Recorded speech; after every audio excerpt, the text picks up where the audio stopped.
Sinon, essayez de faire en sorte que les caméramans puissent faire correctement leur travail.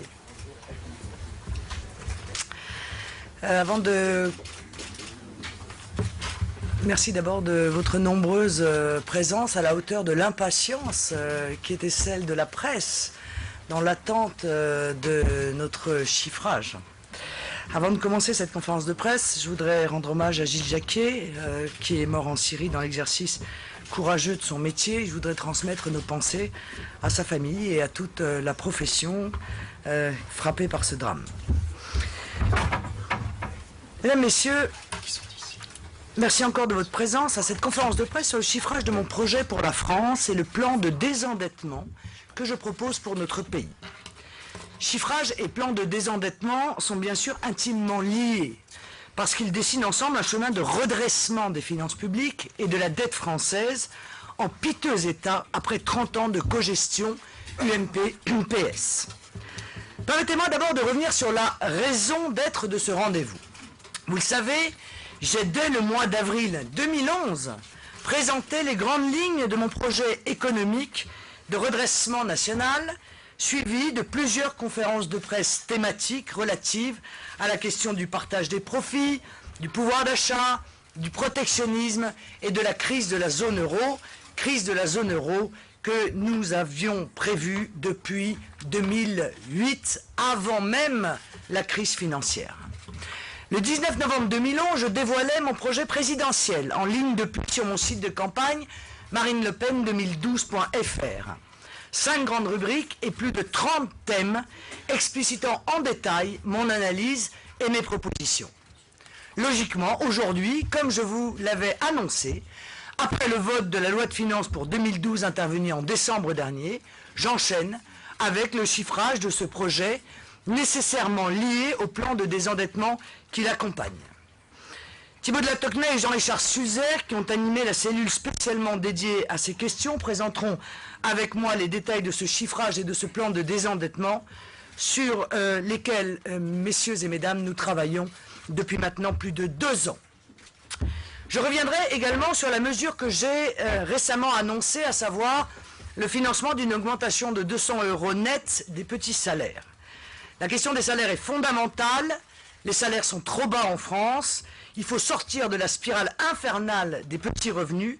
Et je propose, dans le cadre de mon projet de protection des intérêts français, une piste d'action immédiate et concrète. Je rappelais les différentes étapes qui nous ont menés à ce rendez-vous aujourd'hui. Les Français voient alors l'écart abyssal entre ma candidature et le vent en face, le flou des autres. Quand les autres grands candidats en sont encore à l'incantation, à l'alignement de formules électoralistes ou de mesurettes défraîchies, souvent d'ailleurs contredites, à peine énoncées, je trace mon sillon. Je propose à la France en toute transparence un projet complet, cohérent, fourni. Quand les autres alignent les slogans publicitaires aussi vides que creux, je propose un cap et j'explique comment y arriver. Quand les autres entretiennent volontairement l'opacité, je suis dans le concret, mais surtout dans la transparence la plus totale. À la différence des autres, je ne cherche pas à séduire, mais à convaincre. Avec 2012, nous sommes entrés dans une nouvelle phase de la campagne. Une phase d'accélération de cette campagne. Nous sommes entrés dans la phase des projets et du concret. Les Français n'accepteront plus l'opacité. Ils voudront des réponses concrètes. Ils exigent légitimement un débat projet contre projet. Eh bien moi j'y suis prête. Parfaitement prête. Ils sont les candidats du flou, je suis la candidate du projet. Pour le moment, quand je débat avec les autres grands candidats, c'est projet contre néant, projet contre incantation. Parce que je respecte la démocratie et les Français, je ne leur fais pas, moi, l'insulte de tenter de les manipuler par des slogans de campagne qui cachent un vide abyssal. Je ne leur fais pas l'insulte de tenter de leur vendre un semblant de projet quelques semaines, peut-être même quelques jours, avant le premier tour de l'élection. Je souhaite que les Français aient le temps de débattre, de réfléchir, de comparer, de jauger pour juger, puis choisir. Je respecte leur intelligence individuelle et collective. Tenter de les prendre au dépourvu est en même temps un manque de respect et un manque de loyauté. Ces précisions essentielles posées, j'insisterai sur 4 points. En premier lieu, un chiffrage de projet, ce ne sont pas que des chiffres. Ce ne sont surtout pas que des chiffres. Des chiffres pour des chiffres, cela n'a pas de sens. Un chiffrage de projet présidentiel, ce sont d'abord des priorités politiques. Alors oui, je le dis, concernant certains postes budgétaires, j'assume une augmentation raisonnable des dépenses sur le quinquennat parce qu'ils traduisent, à nos yeux, une priorité politique essentielle. Ce sont des politiques utiles, justes, ce que j'appelle la bonne dépense publique qu'il faut stimuler pour assurer le redressement rapide de notre pays. Parmi ces priorités revendiquées, voici 5 exemples importants. La justice, dont le budget aura été revalorisé au total sur 5 ans de 8,5 milliards d'euros si je suis élu. Notre justice est dans un état lamentable. Sous-financée par rapport à nos grands voisins européens, les peines ne sont que rarement exécutées, il manque 40 000 places de prison, j'en ferai donc une priorité. Deuxièmement, la sécurité, dont le budget sera revalorisé sur 5 ans, ce qui permettra de mettre fin au saccage actuel des forces de l'ordre, moins 3 000 policiers et gendarmes chaque année depuis 2007, à la fermeture déraisonnable de commissariats et de gendarmeries pour assurer enfin la sécurité aux Français et faire en réalité des économies. Je vous le rappelle, l'insécurité coûte très cher à la collectivité nationale.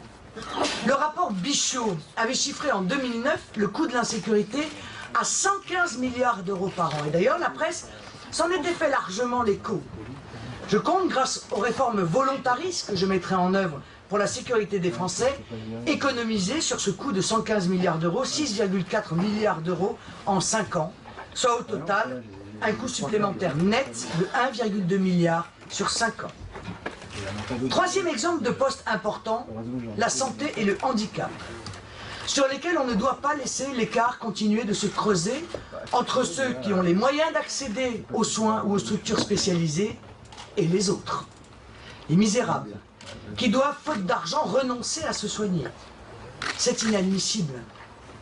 Sur 5 ans, je prévois 15,3 milliards d'euros de dépenses supplémentaires en misant sur la proximité des soins, notamment en zone rurale, la lutte contre Parkinson et Alzheimer et la revalorisation de l'allocation adulte handicapé qui en a urgemment besoin.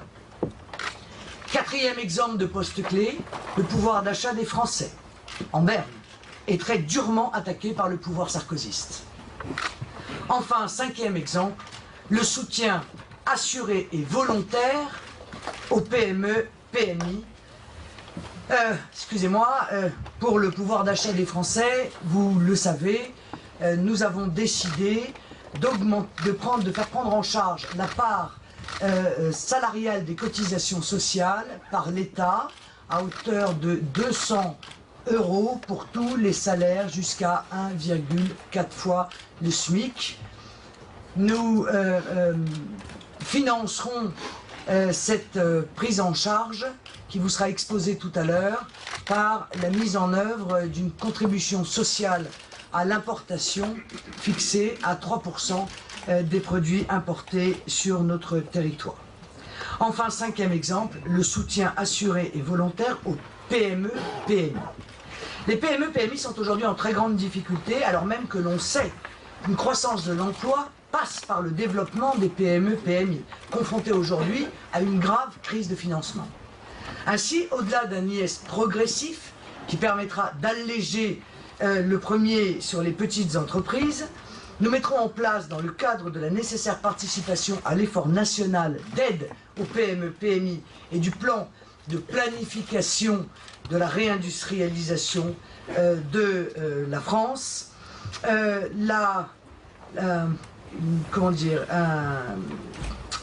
une contribution de la part des grandes entreprises.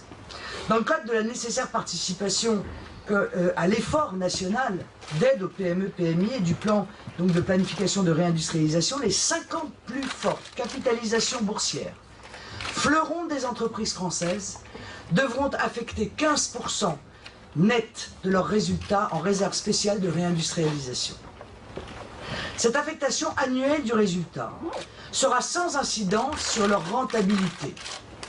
Ces sommes seront mises à disposition de fonds d'investissement stratégiques pendant une durée de 5 ans et seront restituées au terme de cette période. Voilà enfin, concrètement, de quoi répondre à l'inquiétude des PME-PMI et leur assurer, ainsi qu'à leurs salariés, un avenir de développement. La deuxième priorité, je vous l'ai dit, était le pouvoir d'achat des Français. Je l'ai annoncé, nous allons créer très rapidement, parce que je veux que ce soit une des premières mesures que nous allons mettre en œuvre, cette exonération de 200 € sur les charges sociales pour les salaires inférieurs à 1,4 fois le SMIC, soit environ 1 500 € net par mois. 1,4 fois le SMIC, c'est environ 1 500 € net par mois. Qu'est-ce que ça va signifier? Bien écoutez, ça va signifier une hausse immédiate de 200 € des salaires concernés. Cette revalorisation des petits salaires est urgente, vu la gravité de la situation du pouvoir d'achat de nos compatriotes, et comme je vous l'ai expliqué, elle sera financée par la création de la contribution sociale sur l'importation d'un montant de 3% sur l'ensemble des biens et des services importés chaque année en France et de l'étranger. Cette mesure sera infiniment plus juste et efficace que la TVA sociale, que j'ai baptisée TVA patronale, parce qu'elle ne portera pas sur les productions en France. Un des inconvénients majeurs, au-delà de son caractère injuste de la TVA sociale, c'est qu'elle porte sur toutes les productions, y compris les productions françaises. Notre solution permettra de dynamiser les productions françaises. Et parce qu'elle sera caractérisée par une hausse immédiate des petits revenus, une hausse certaine, et pas seulement hypothétique, comme c'est le cas avec la TVA patronale qui prévoit une baisse des cotisations patronales et plombera durablement le pouvoir d'achat en augmentant la TVA de 15 à 20%. Vous avez bien vu qu'ils font des cadeaux aux grands groupes et agressent le pouvoir d'achat des Français. Eh bien, nous préférons clairement dynamiser la production nationale et augmenter les salaires. Troisièmement, troisième priorité, s'il y a des postes budgétaires sur lesquels je mettrai l'accent parce que ce sont des priorités politiques, il y en a d'autres où je réaliserai des économies, et notamment sur toute cette mauvaise dépense publique qui aujourd'hui prospère. Ainsi, voici 3 exemples de cette mauvaise dépense publique. L'immigration. Premièrement, que nous allons ramener de 200 000 à 10 000 par an en ce qui concerne l'immigration légale sur le mandat. J'ai fait mettre, comme un clin d'œil dans votre dossier d'ailleurs, un article de Libération qui confirme que les chiffres que j'ai donnés sur l'augmentation de l'immigration réelle sont parfaitement justes et que le ministère de l'Intérieur est dans une opération de mensonge déclaré à l'égard des chiffres de l'immigration légale dans notre pays. Vous lirez cet article avec beaucoup d'intérêt. Donc nous allons ramener de 200 000 à 10 000 par an l'immigration légale, dont nous allons drastiquement réduire les coûts, parce qu'elle pèse sur la communauté nationale, parce qu'elle est utilisée par le grand patronat pour faire pression à la baisse sur les salaires. Le gain sur 5 ans a été chiffré à 40,8 milliards d'euros. L'Union européenne sera un autre poste important d'économie. Progressivement, la France ramènera à zéro sa contribution nette au budget de l'Union européenne. Je l'ai dit à de multiples reprises, ça n'est donc pas une surprise. En parallèle, nous rendrons l'Europe plus concrète, en dynamisant les grands projets utiles aux gens. Gain sur 5 ans, 11,7 milliards d'euros. J'ajoute, au-delà de ça, que la fin de l'expérience désastreuse de l'euro permettra aussi de mettre fin au coûteux plan de renflouement à répétition des pays victimes de l'euro, tout en stimulant une économie étouffée depuis 10 ans par la monnaie unique, la monnaie des banques. Troisièmement, la lutte contre les fraudes fiscales et sociales sera un autre poste important d'économie. Parce qu'il manque aujourd'hui une volonté politique pour aborder de front ce grave problème. Cette source croissante de dépenses et d'injustice. Il faudra notamment lutter contre les fraudes à la sécurité sociale et à la TVA. Le gain sera de 25,2 milliards d'euros sur 5 ans pour la fraude sociale et de 42,1 milliards d'euros sur 5 ans en ce qui concerne la fraude fiscale. Mais un chiffrage sert aussi un message politique, parce qu'il permet de déterminer des hypothèses de croissance du PIB. En ce domaine, vous admettrez avec moi que le gouvernement, comme le Parti socialiste, ont trop souvent berné les Français, péchant volontairement par un optimisme aussi trompeur qu'irresponsable. Souvenez-vous, le gouvernement a ainsi, vous le savez, présenté un projet de loi de finances en 2012 fondé sur une hypothèse de croissance de 1,25%, alors que les économistes tablent plutôt sur 0 ou 0,4% au mieux, si ce n'est pas une récession. Nous le disions d'ailleurs déjà à l'époque. Nous avons donc fait le choix, et c'est important, d'hypothèses de croissance réalistes sur le quinquennat. Parce qu'il faut être responsable, et que nous le sommes. Nous sommes même les seuls. En même temps, notre projet de redressement dynamisera considérablement l'activité, en permettant la réindustrialisation de la France.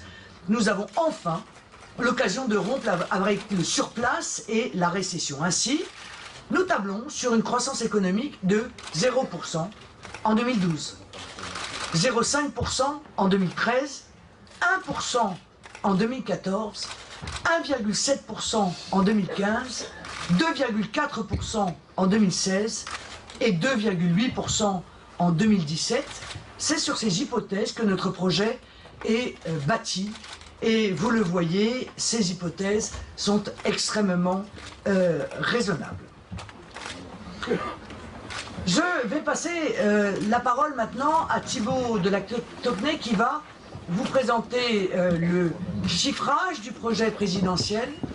Puis nous reprendrons la parole, Jean-Richard Sulzer et moi-même, pour vous présenter le plan de désendettement qui évidemment est essentiel à la compréhension et à la logique de ce plan de chiffrage. C'est la raison pour laquelle j'ai commencé cette conférence de presse en vous disant qu'il était impossible de présenter le chiffrage découplé du plan de désendettement que nous présentons.